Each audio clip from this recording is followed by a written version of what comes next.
What is good, people? Welcome back to the channel. KG is back. It is time for a brand new video, and this one is in regards to Dan James, and it's better news than first feared. We'll put it that way. We're going to get into that in this video, but before I get into it, please like the video. It really helps out the channel immensely in terms of visibility. Please keep on doing that if you've been doing that already. Big thank you to Mark Holmes for the super thanks on the last video. Much appreciated, Mark. And if we're going to go by your words, I hope Leeds United score 150 goals this season. If you know, you know. So let's get into this one, because I've been out of the loop for a couple of days, been enjoying some time away from it all. And I see this morning that Dan James from Popey, Dan James has suffered an injury in training, which is set to keep him out for a long time. He's asked the club and he's awaiting official response. And then I see around that he could be out for the season. I'm reading things that he could be out with an ACL injury and everything else. I'm like, what is going on? You know, we know DJ hasn't been fit lately, but I didn't think it was going to be that bad. And then we see this a bit later, that Leeds United of Wales have called up Dan James and Joe Rodon and Carl Darlow Ampadu to the Wales squad, which doesn't compute with a season-ending injury. That just doesn't make sense. You know, even if they wanted to assess him themselves, that doesn't make any sense to me. And then Popey comes back a few hours later, and that Craig Bellamy confirms James just has an ankle injury. I mean, not just, you know, he's out with an ankle injury. And then Leeds United clarified, Daniel James has an ankle issue, which is currently undergoing assessment. Any absence is not expected to be long-term, and Leeds United manager Daniel Farke will provide a full update during Thursday's press conference. So that's better than first initially feared. We still don't know the severity of the injury, whether it's going to be a few weeks, a month, 2 months. We don't know at this point. I'm sure Daniel will give us an update in the press conference then. But my first thought when I even saw the news was, damn, recruitment's bit us in the butt again. You know, and it's unfortunate to go back to that, but a lot of the season will, you know, rely on what recruitment has done or hasn't done. And the fact that we could be without Dan James for a significant amount of time, you know, it's a tough one, because that means now when we're doing our predicted 11s, when you get him back a Nonto in that spot, or if Nonto is out injured still, you're going to have to keep on going back to the Aronson and currently Harrison Well. And those guys are always fit. You know, those guys have never got any issues with injuries, it seems. They're always going to be ready and available. But yeah, the Dan James thing, although, you know, with all fairness to Dan James, he hasn't started the season well. You still need Dan James in your squad, especially if he's not going to start. Him coming on with like 20 minutes to go, that could be a game changer at this level, especially if when the defenders are a little bit more fatigued and you've got Dan James coming on.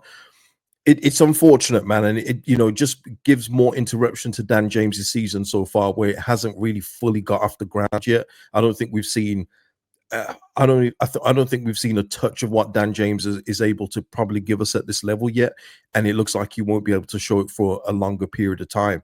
So I want to get your thoughts, people, on this. How are you feeling in regards to Dan James? I know he hasn't played well, but you taking another, you know, could be a game-changing body out of our team where it's already stretched thin already before, you know, just after the window shut. So it's one of those where he could have grew into the season. We don't know. Hopefully he won't be out too long. Like we say, Danny Farke will get that information to us on Thursday. But yeah, I mean, it just shows you just the holes in recruitment and why Danny Farke did say we do need 2 more attackers. He wasn't lying. You know, he wasn't just saying it for performative reasons. He was saying it because the squad is light in those areas when it comes to quality. And look, we're doing well so far, people. We're doing well, but again, it's a small sample size in the season so far. We've still got this international break to come. We've got another one to come. After that, that's when that's when you get a true litmus test of how you're doing, when it's just game after game with no international break. So we're going to find out just how stretched we're going to be. But yeah, we're going to speak about the Spurs game and everything, you know, coming up this week. And, you know, I'm looking forward to it. You know, the team's given me a reason to think that it's not impossible that we can't get something against Tottenham, but we'll speak about that later in the week. But I am interested to hear you guys on Dan James and just in general as well with DJ. I've spoken to you guys on streams before, and you know, it's not that he's always out long term, but we are finding with DJ that he is starting to go out a little bit more often than usual now. And again, no fault of his if he's starting to pick up injuries, especially when you're a pacey player like him.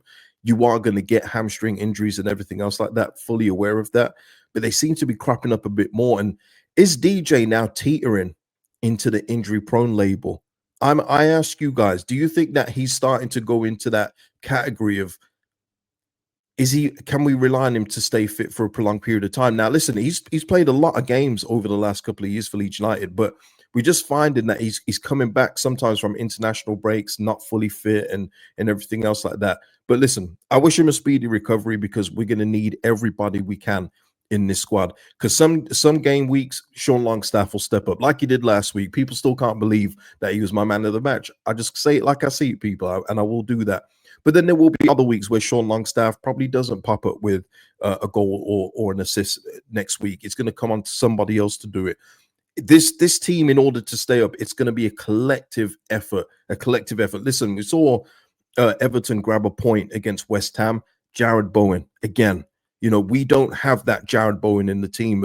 As good as a collective as we're going to try and make this as a team effort, we don't have that Bowen where West Ham are looking like they're not likely to score, or it's looking unlikely. He will come out of nowhere and just pop up with the goods. That's what he does. You know, and now under Nuno, you know, they're going to probably be looking a bit better.